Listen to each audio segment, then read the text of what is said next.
Students, மொழி மேக்ஸ்லேருந்து Thenmozhi miss பேசுகிறேன். இன்றைக்கி 10th மேக்ஸில் மினிமம் மெட்டீரியல்லேருந்து நம்ம ஜாமெண்ட்ரி பார்க்கலாம்.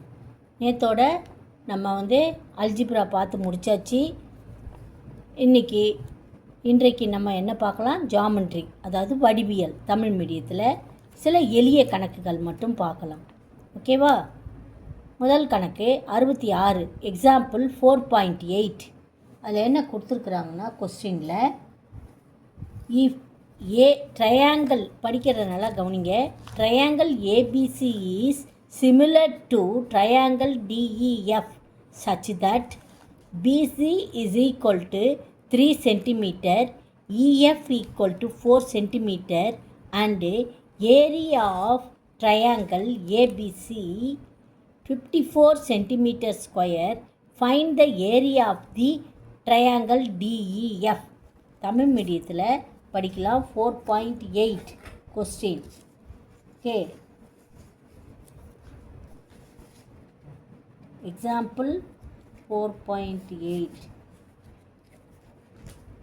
வடிவொத்தவை, அதாவது சிமிலர் ட்ரையாங்கிள்னால் வடிவொத்தவைன்னு நம்ம புரிஞ்சுக்கணும். அதை சிமிலர் மீன்ஸ் வடிவொத்தவை. தமிழ் மீடியத்தில் கொஸ்டின் படிக்கிறேன் பாருங்கள், கவனிங்க. இங்கே இருக்குது 4.8. முக்கோணம், ட்ரையாங்கிள்னால் என்னது? முக்கோணம் ஏபிசி ஆனது முக்கோணம் டிஇஎஃப்க்கு வடிவொத்தவை. மேலும் BC equal to 3 centimetre, EF equal to 4 centimetre மற்றும் முக்கோணம் ஏபிசியின் பரப்பு சமம் 54 சென்டிமீட்டர் ஸ்கொயர் எனில் முக்கோணம் டிஇஎஃப்பின் பரப்பு காண்க அப்படின்னு கொஸ்டினில் கொடுத்துருக்குறாங்க. தமிழ் மீடியத்தில் எப்படின்னா, நீ இதெல்லாம் எழுதணும்னு இல்லை. முக்கோணம் ஏபிசியின் பரப்பளவு வகுத்தல் முக்கோணம் டிஇஎஃப்பின் பரப்பளவு சமம் BC square by EF square. BC square, இப்போ நான் எக்ஸ்பிளைன் பண்ணதை பாருங்கள். அதே தான் எழுதியிருக்கிறேன், புக்கிலே பார்த்துக்கலாம். முக்கோணம் பிசி ஸ்கொயர், இந்த பிசி ஸ்கொயர் இருக்கு இல்லையா, BC square divided by EF square சமம். பிசி ஸ்கொயர் எவ்வளோன்னு கொடுத்துருக்குது? இங்கே 54ன்னு கொடுத்துருக்குது. 54 டிவைடட் பை இது தான் கேட்டிருக்கிறாங்க. முக்கோணம் டிஇஎஃப்பின் பரப்பளவு தான் கேட்டிருக்கிறாங்க. ஓகேவா ஸ்டூடெண்ட்ஸ்? அப்போ அது என்னத்துக்கு சமமாக இருக்குதாம்மா? ஒத்த பக்கங்களின் வர்க்கங்களின் விகிதத்திற்கு சமம் என்பதால். ஒத்த பக்கம் என்ன கொடுத்துருக்காங்க? 3, அப்புறம் 4 சமம் 3 ஸ்கொயர் பை 4 ஸ்கொயர். ஓகேவா? இருக்கிற கணக்கிலே இருக்குது, இருக்கிறத பார்த்து நம்ம எழுத போகிறோம். என்ன எழுத போகிறோம்? கணக்கில் என்ன கொடுத்துருக்குறாங்க? ஏபிசியின் பரப்பளவு அப்புறம் டிஇஎஃப்பின் பரப்பளவு, அதை எழுதியிருக்கிறோம்.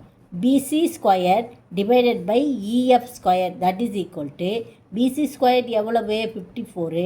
இது கேட்டிருக்கிறாங்க, அதனால் அதை அப்படியே எழுதிக்கிறோம். That is equal to 3 square by 4 ஸ்கொயர்னு எழுதுகிறோம். 3 ஸ்கொயர்னால் என்னது? 9. 3 இன்ட்டு 3. 4 ஸ்கொயர்னால் 4 இன்ட்டு 4.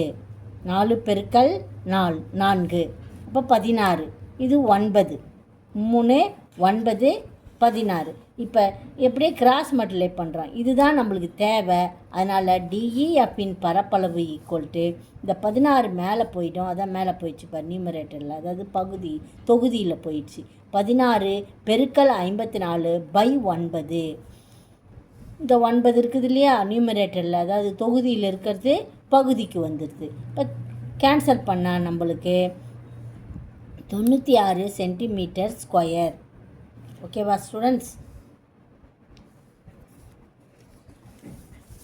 அதே தான் நானே இங்கே எக்ஸ்பிளைன் பண்ணியிருக்கிறேன். தீர்வு, கன்க்ளூஷன், சொல்யூஷன் என்னன்னு எழுதியிருக்கேன்? முக்கோணம் ஏபிசியின் பரப்பளவு முக்கோணம் டிஇஎஃப்பின் பரப்பளவு தமிழில் எழுதியிருக்கிறேன். இது இங்கிலீஷில் எழுதியிருக்கிறேன், இது தமிழில் எழுதியிருக்கேன். BC squared by EF squared that is equal to 54 by DE, அதாவது முக்கோணம் டிஇஎஃப்பின் பரப்பு. அதாவது என்னென்னா, இரு வடிவத்த முக்கோணங்கள் இருக்கும்போது அதனுடைய பரப்புகளின் விகிதமானது, விகிதம்னா என்னது, ரேஷியோவானது அதனுடைய வர்க்கங்களின், அதாவது அந்த ஒத்த பக்கங்களுடைய வர்க்கங்களின் விகிதத்திற்கு சமம். அதனால் நம்ம இந்த ஃபார்முலாவை போட்டு நம்ம இதை ப்ரூஃப் பண்ணுறோம், அதை கண்டுபிடிக்கிறோம். ஓகேவா ஸ்டூடெண்ட்ஸ்? அடுத்த கணக்கு பித்தாகரஸ் தேரம், தேல்ஸ் தேரம், அதாவது தேல்ஸ் தேற்றம், ஆங்கிள் பைசெக்டர் தேரம், அதாவது கோண இரு சமவெட்டி தேற்றம்.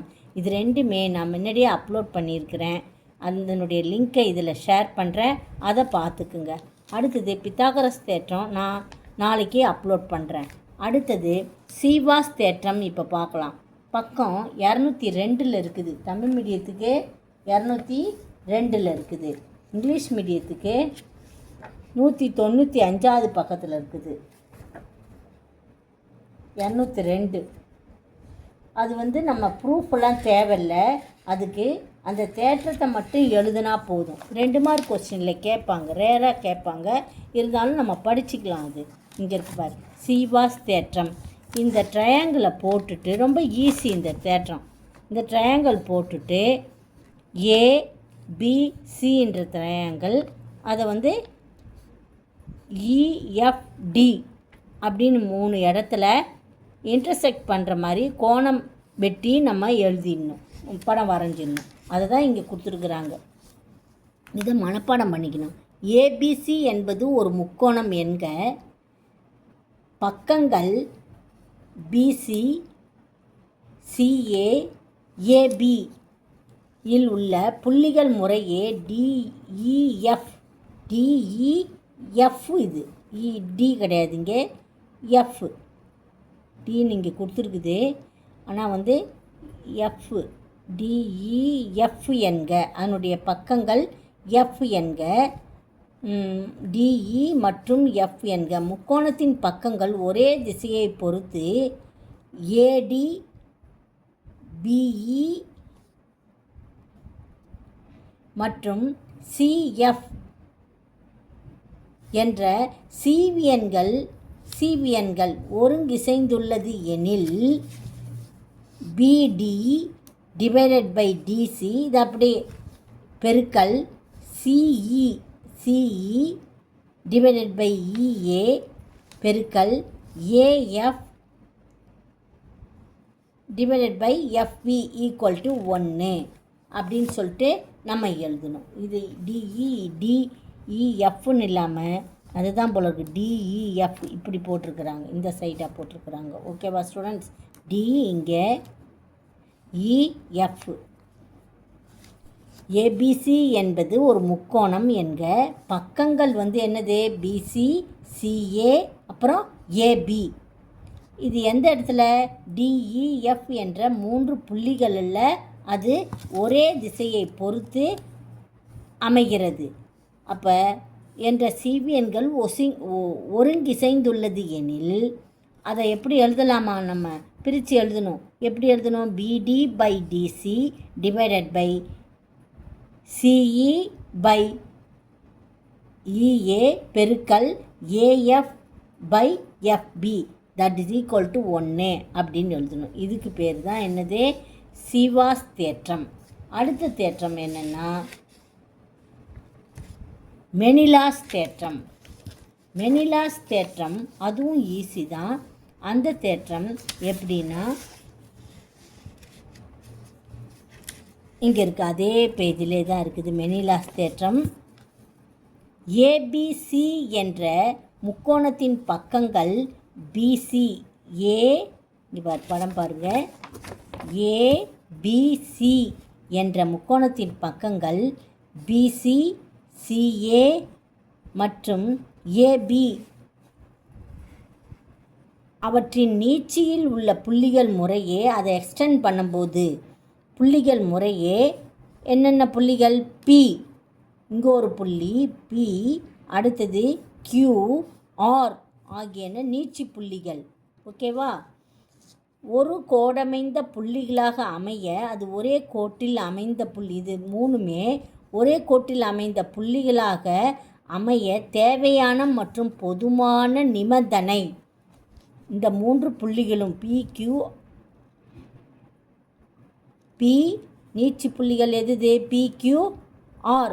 இந்த மூன்று நீட்சி புள்ளிகளும் இந்த ஒரே புள்ளியில் ஒரே கோட்டில் அமைவதற்கு தேவையான போதுமான நிபந்தனை என்னன்னா BP வகுத்தல் PC. இதை பார்த்து அப்படியே இந்த படத்தை பார்த்துட்டு நம்ம அதை பார்த்தே எழுத வேண்டியது தான். பெருக்கல் CQ வகுத்தல் CA பெருக்கல் AR டிவைடட் பை RB. அதாவது நீட்சி புள்ளியை நியூமரேட்டரில் அதாவது தொகுதியில் எழுதணும். அதாவது B நீட்சி புள்ளி, இதனுடைய நீட்சி புள்ளி எது? P டிவைடட் பை PC பெருக்கல் Cயினுடைய நீட்சி புள்ளி எது? Q. அதனால் நியூமரேட்டரில் எழுதியாச்சு. அதை நியூமரேட்டரில். அடுத்தது QA. Okay, divided by QA. அடுத்தது பெருக்கல் AR என்றது என்னது? A நீட்சி புள்ளி AR divided by RB. That is equal to -1. ஞாபகம் வச்சுக்கோ. தட் இஸ் ஈக்குவல் டு என்னது? -1. ஓகே ஸ்டூடெண்ட்ஸ், இந்த ரெண்டு தேற்றத்தையும் அப்புறம் இன்றைக்கி என்னது தேல்ஸ் தேற்றம், கோண இருசமவெற்றி தேற்றம் எல்லாம் இன்றைக்கி லிங்க்கில் உங்களுக்கு ஷேர் பண்ணுறேன். அது இல்லாமல் இந்த 66வது கொஸ்டின் இதெல்லாம் படிச்சுக்கிங்க. மீதியை நம்ம நாளைக்கு பார்க்கலாம். Thank you students.